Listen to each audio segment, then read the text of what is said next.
Beyond the Mic with Sean Dillon. We're joined on the star line by a stand-up comedian, actress, director, and much, much more.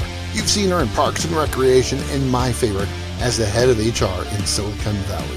Her latest special was taped at the Tribeca Film Festival, and Helen Hong is available now. We welcome Helen Hong. Hi, hello. Hello, Helen. Let's go Beyond the Mic. Raised in New York, how did growing up with your parents help you understand what was funny? I mean, your parents were immigrants, and what they found was funny, and what you found funny, and what everybody else found funny was completely different. Yeah, that is really true. I did not grow up with like stand-up. I didn't know stand-up was a thing because my parents are immigrant parents. They barely spoke English. And so, a lot of other comics say like, oh, I had like George Carlin albums in the house. I didn't have any of that. I didn't know stand-up was a job you could do. I never watched late night. Like, I just didn't, this was like not a thing for me.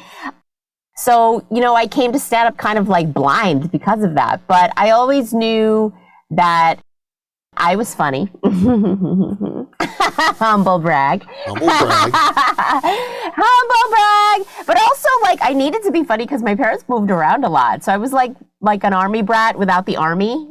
As my dad moved around growing up, as he worked in the airlines, we were never in the same city for any length of time. Yeah. So what was your dream job growing up?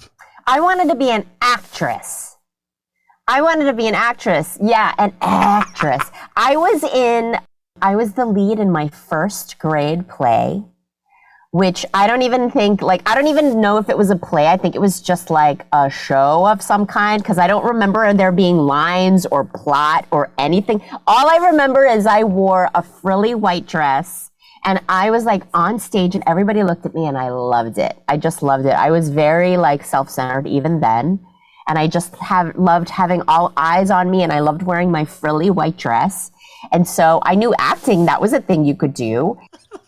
I got so serious, like I took a drama class in my middle school, like 6th grade or 7th grade drama class. And I went home and I told my Korean parents, I was like, Mom, Dad, I want to be an actress. And their response was, what?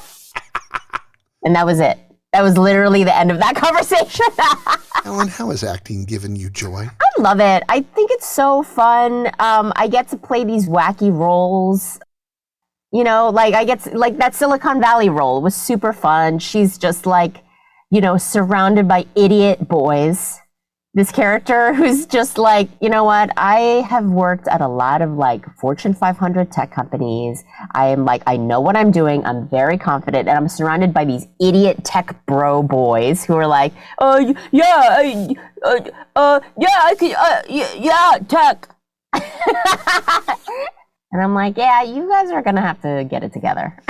You've shared stories from your parents on a YouTube channel. During the pandemic, you recorded their stories so they wouldn't be lost.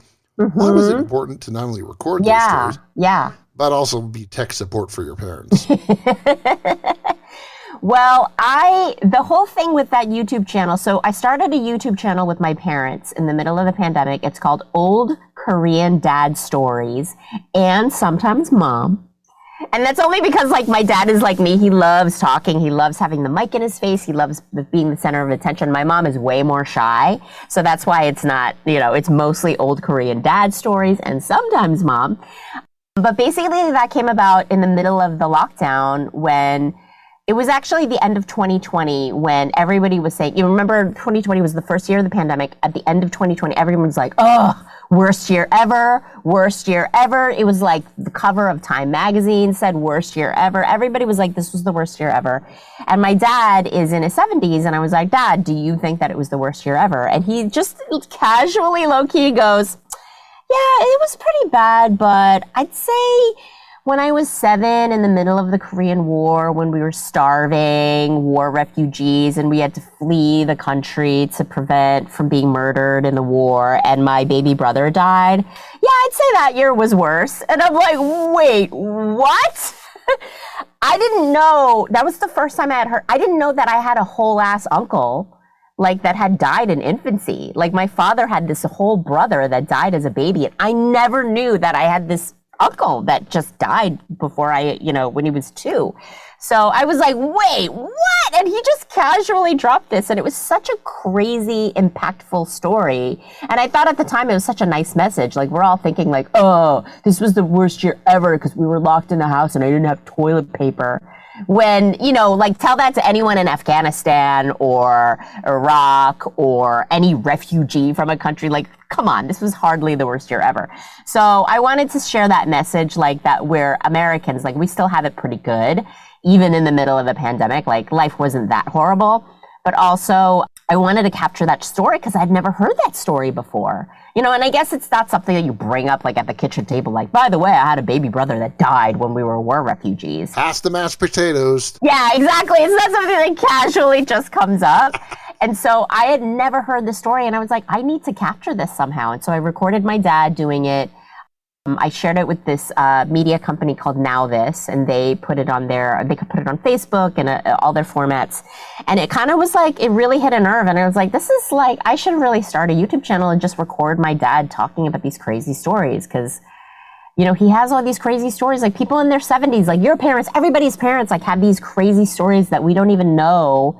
Like my parents literally crapped in a outhouse when they were children. And I'm like, what? Like, it's unbelievable to me, but like lots of parents did.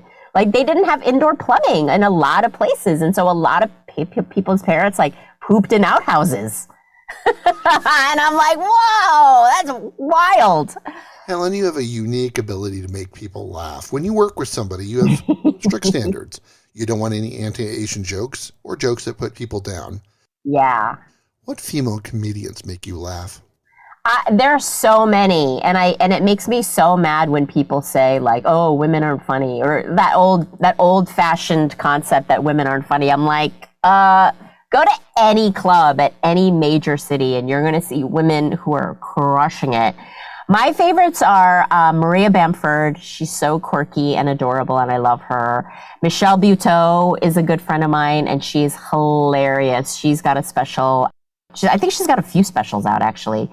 She's on Netflix, she's on Comedy Central, like look her up, Michelle Buteau. Margaret Cho was a hero of mine growing up. I thought she was so fantastic and so ballsy and just fearless. The fact that she started stand-up as a 15-year-old chubby Korean American, like in the 80s, is mind-blowing to me. Ali Wong is fantastic. Obviously, she's like a powerhouse, you know, put like Netflix stand up on the map, I feel like. And there's so many like that, like so many great comedians. Marina Franklin is a friend of mine, Leah Bonema, like everybody, there's so many amazing women who are hilarious. And if you just dig a little deeper, you'll find like women are crushing it out here. I always love giving a guest the opportunity to name drop some of their friends. What's your favorite moment from University of Massachusetts at Amherst? Oh God, geez. UMass Amherst.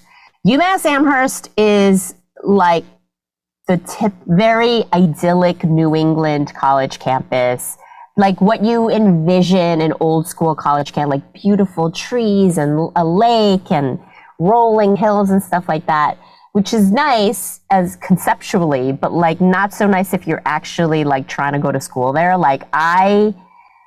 It was my first taste of freedom from being away from my strict Korean parents. So, you know, I was drunk the whole time. Oh, my. I was drunk and doing drugs and hooking up with boys like the second I got to campus. And so I was not a particularly great student. My first year at UMass, I lived, there's a part of camp, there's a set of dorms called Orchard Hill. And it's literally on a pretty steep hill, which is fine, except when it's like 0 degrees in Massachusetts and it snows and it's sleeted and the whole thing is now just like it's a skate rink but going downhill.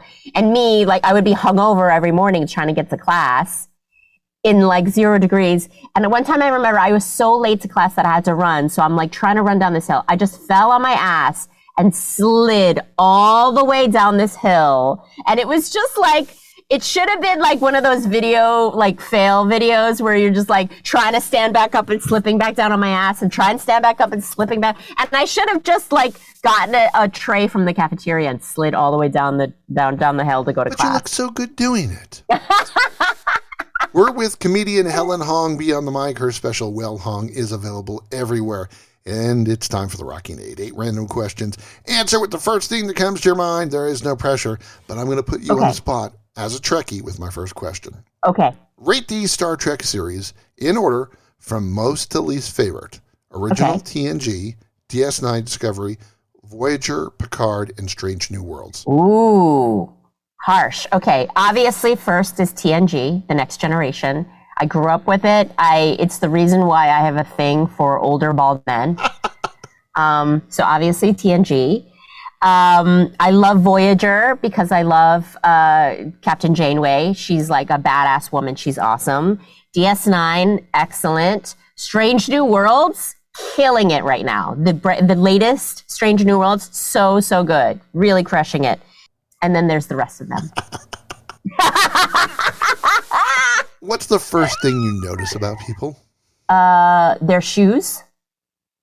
I guess I'm into shoes. I guess I'm a shoeophile. I don't know. I love it. I don't know. I love like, if there's a dude in Vans or something, I'm like, bro. No, sorry, try again. Or maybe someone in flip-flops and black socks. Yo. Or like, I don't know why I find men in flip-flops gross, but I do. Sorry. It's okay, I wear sneakers. I mean, unless you're at the beach, I don't know, men in flip-flops. I'd rather see a man in Crocs, honestly, than flip-flops for some reason. Yeah, I don't know why. I'm like, at least if you're wearing Crocs, I'm like, at least you have a chef job or something. Helen, what's your favorite bourbon? Ooh. Oh. You like your bourbon? I do like bourbon. I actually, lately, I've been really into Japanese whiskey. So... Okay, recently I had a bourbon, I think it's called Four Monkeys or something. Is that a brand? It was 3 monkeys or 4 monkeys or sex monkeys. I don't know. Something. There is actually a Four Monkeys bourbon. Yes. I had it recently and it was great. So, if you're on death row and the warden asks you, Helen, what do you want for your final meal? What are you ordering? Ooh. Honestly, I think I would have to go like KFC combo, like number 2. The good old number 2. Is that bad? Is that trashy? Is everyone judging me? Yeah, judge away. You had a KFC combo meal number 2 recently with the delicious mashed potatoes and gravy and that like horrible coleslaw that's like more mayonnaise juice than coleslaw. Mwah. Chef's kiss. What's the best place to go to the beach? Oh, I love the beaches around here. Santa Monica Beach, Venice Beach. Love it. I love it. Is there one place you enjoy going on vacation to? I have a bucket list goal to go to the Maldives. If you don't know the Maldives, it's the lowest lying landmass on Earth. It's definitely going to be underwater in like 60 to 70 years. And I feel like I need to go there before it's gone. It's like the irony is it's like it's the most in danger of climate change of going underwater because it's literally it's like inches above the sea level. So any more climate change and oceans melting, the whole country is gone. But the irony is it's like the capital of like luxury tourism. So it's like, charter your private plane to get here. What's the one thing you do to relax? I love going in weird YouTube rabbit holes. That's a good one. I love watching weird YouTube. There's this channel on YouTube that I'm obsessed with called Weird History. Yes. Do you know that one? Yes. It's so good. It's so good. It's all the like, it's literally weird history. It's like what the pilgrims ate for, like if they had farting problems or whatever. Like there's like weird random, like if you were farting so much on a pilgrim boat, what'd you eat? What's the last thing you binged watched? What's the last thing I binged watched? I watched this show on Amazon. Oh God, what's it called? It's like they found this hole in their backyard that leads to like literally another planet.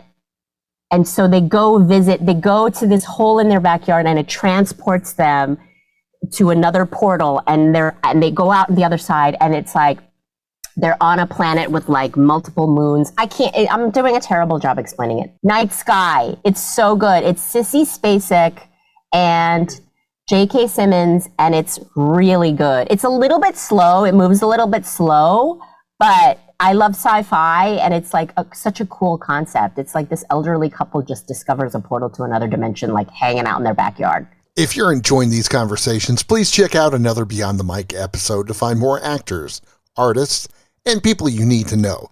We'd also appreciate a like and subscribe on the Good Pods app.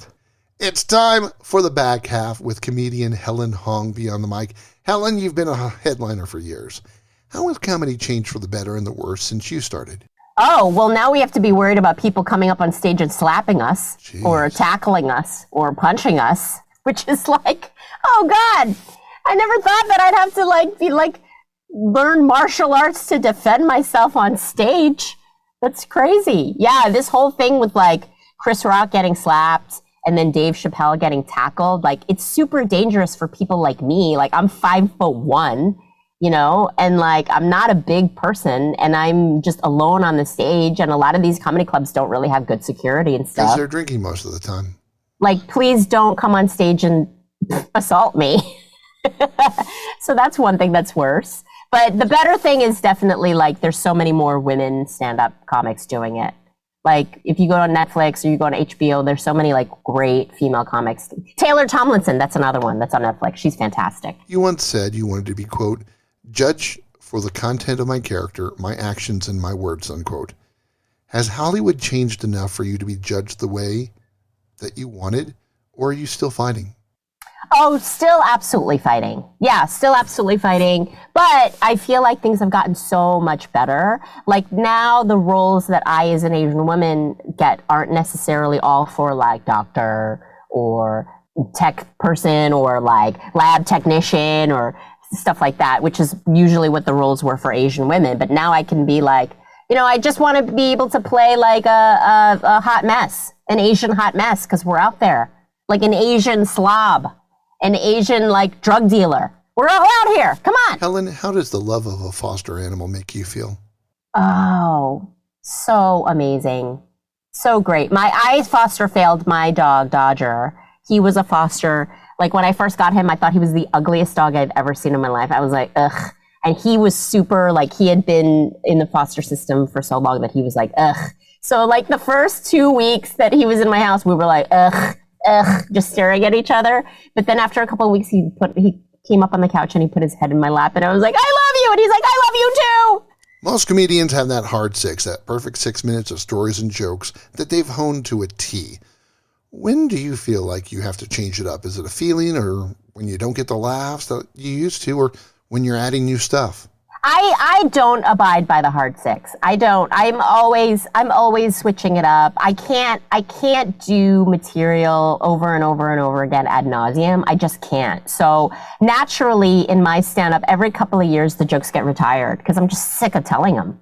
You know what I mean? Like after 2 years of telling a joke, I'm done telling it. So I'm always evolving and always changing. Like my comedy special, I have a ton of jokes about the pandemic, you know, which I had to tell jokes about the pandemic because that was what was going on in my life. So I have jokes about the toilet paper shortage, and I have jokes about, you know, wanting to date doomsday preppers for the first time because they got the beans, baby. They got sacks of beans and rice. Oh yeah. Climb into my bunker, baby. We talked earlier about you being tech support for your parents. I had that problem myself. Every time I go to my parents' house, they ask me, Sean, fix the printer. It's been broken for 2 years. They refuse to replace it and ask me to fix it every single time I come into town. How have your parents' aging changed your perspective on family and life? It is hard. It's hard. My parents were just here for a month hanging out with us, and they're like getting hard of hearing. So that's the one thing is like, I'd say that's the most annoying thing is like now they're still nagging me, but they're doing it at like top volume. They're like, Helen! Just like screaming because they can't hear. And then I respond and they're like, what? Like they can't hear. And it's like just lots of yelling to try to get them to literally hear me. So that's sad. And then also they move things and can't remember where they put them. That's always fun. Like, hey mom, where'd you put there's a fly. Where'd you put the fly swatter? I don't know. Don't remember. Helen, clubs were closed. You were stuck at home. How did the pandemic help and hurt you as a comedian? The pandemic was rough for stand-up comics because we couldn't leave our house. The one thing that stand-up comic was like the last thing to open back up. It was like stand-up comedy was like the perfect storm of spreading the virus because it was like enclosed, windowless spaces with hundreds of people laughing and like, just like virus particles just spitting out constantly. So that was rough. But, we have to adapt. So during the pandemic, I did a bunch of Zoom shows, like shows over Zoom. And at first I was like, how can you possibly do stand-up over Zoom? But we adapted, we learned, and like I had some really fun times doing Zoom shows. And I think a lot of comics did. Because at the time it was like all you could get, right? So if you're in the desert and you're dying of thirst and somebody hands you like slightly muddy water, you're going to drink it, whether you like it or not. You're not going to be like, I'm dying, but do you have Fiji? Do you have Fiji water, please? Do you have Avion? Like you take what you can get when you're desperate. And that's kind of what the Zoom shows were like for comics. Time to get you creative for a second here. If you could headline a show with 3 dead comedians, who would you want to share that stage with? Joan Rivers. Oh my God. Fantastic. She's so ballsy. I watched this documentary called A Piece of Work where I realized what a badass she was. Like what a ballsy badass. So Joan Rivers, definitely. Richard Pryor, because he was just he was such a groundbreaker and so irreverent. And I'm very keen to know what he thinks of like school shootings and stuff. Like, that's the thing that you miss about these old legendary comics is like, what would they say about modern times? Like school shootings weren't a thing in Richard Pryor's time. So I wonder what he has to say about that. Another dead comedian, Phyllis Diller, I guess. Yeah, just tipping my hat to the great female comedians of back in the day. Who is your mentor in comedy, and who are you mentoring for the future of comedy? Great question. I had some great mentors coming up. David Alan Grier. I opened for him a handful of times, and he was always so kind and so funny, such a talent. Godfrey, I don't know if you know Godfrey. He's an amazing comedian, and he was also someone that I looked up to, took me under his wing. And as far as younger comedians, I am actually reached out by a lot of Asian comedians who are just starting out, and a lot of women comedians that are just starting out. And I love that. I love like that they reach out to me, they DM me on the Instagrams, and I try to give them some advice. I don't know what kind of advice that I can give other than just get out there, just keep at it, get as much stage time as you can, start a comedy room at a local bar or, restaurant, wherever you can do it to get the stage time, because that's the only way you're going to get good. So I try to give advice as much as I can. I don't know advice that I can give as far as just keep grinding. Helen, who inspires you today? It doesn't have to be a comedian. It could be anyone. Just someone that makes you want to be a better person. Oh, gosh. That make me want to be a better person. I just really am touched by kind people generally. Like, I live in a very Black and Latino neighborhood now, and I am just touched by my neighbors who have like embraced me, an Asian person moving into, predominantly Black and Latino neighborhood, and they're so kind to me. And just like a little bit of human kindness goes a long way. Like I read somewhere that a smile is a gift that you give to a stranger.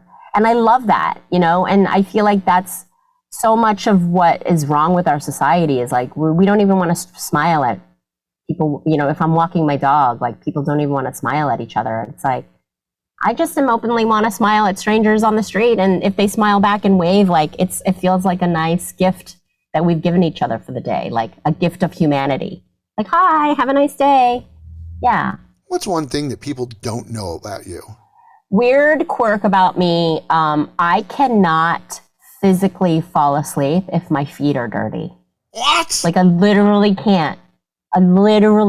Like, it will, and I've tried. I'll be dead tired. And I'm like, I can't. And I fall into bed. And if I haven't washed my feet, I'm like, I just can't. It feels like there are like bugs eating my feet. That's what it feels like. And there's not. But it feels like I have to get out of bed, dead tired, wash my feet. I need to wash my feet before I even brush my teeth. Like, that's the order of importance for me to fall asleep. I can fall asleep with teeth, then sleep. Yes, like I could fall asleep with manky, gross, mossy teeth. But if my feet are dirty, ooh, I gotta get out of bed and wash them. So how hard is it for you to sleep on a daily basis? Yeah, I luckily I live in California where marijuana edibles are legal, and God bless them. Helen, I know you've acted with him. I want to know, how has James Hong influenced you as an actor? I love him. Oh my gosh. That man is like, how old is he? Like 91? He's so ancient. If you guys don't know James Hong, look him up. He's been in so many things. He's in a great movie that's out right now called Everything Everywhere All at Once. At the age of 91, and he's hilarious in it. He was in, he's been in movies with Keanu Reeves. What was that alien movie with Keanu Reeves? The Day the Earth Stood Still. And then he was also in the original Blade Runner, playing the eyeball guy. I only do eyes. Like, he's such a legend. If you look up his IMDb, I think he has more IMDb credits than, like, any other actor. Like, hundreds of IMDb credits, because he's been working since the 40s, and he's still working. And that, to me, as an Asian person, is crazy impressive. Like, I'm so impressed by him. You worked with him before, and you even made a video of him reading a line, and you were losing your mind. Ah!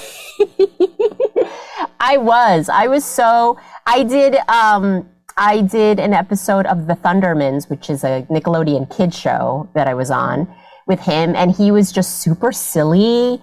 And at one point, he's wearing like a mime costume. And he was in his late 80s at the time, and he's wearing a mime costume, and he's just being super silly for this kid show. And I just thought, man, if I could only achieve half of what you've achieved, he started working in the 40s, and now he's in his 80s, doing a kid show, wearing a ridiculous mime costume and just being super silly. I just love that. I just love him so much. It's time for One Big Question with comedian, actress Helen Hong Beyond the Mic. What are your dreams for the future? I mean, what's the one thing that you want to do before you retire?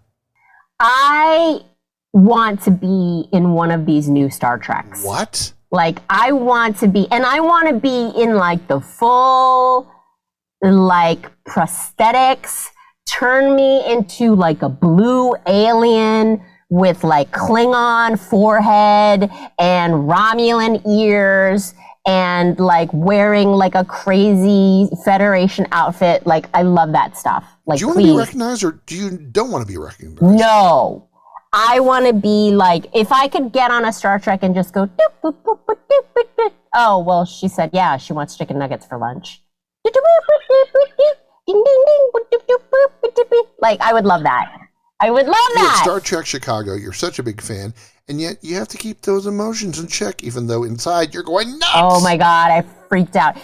If Patrick Stewart had been there, Sir Captain Picard, if he had been there, I would have died. I would have died and freaked out. But thankfully he wasn't there, so I was able to keep my cool. But I was on stage with Kate Mulgrew, who plays Captain Janeway. I was on stage with the entire cast of Strange New Worlds. I was on stage with a bunch of actors from Deep Space Nine, and that was so, so cool. I was able to keep my cool because Star Trek The Next Generation is my number one holy grail show. So if more actors from The Next Generation had been there, I would have freaked out. So if Michael Dorn walks in... or Brent Spiner, who played Data, I would have been Really? Oh, God.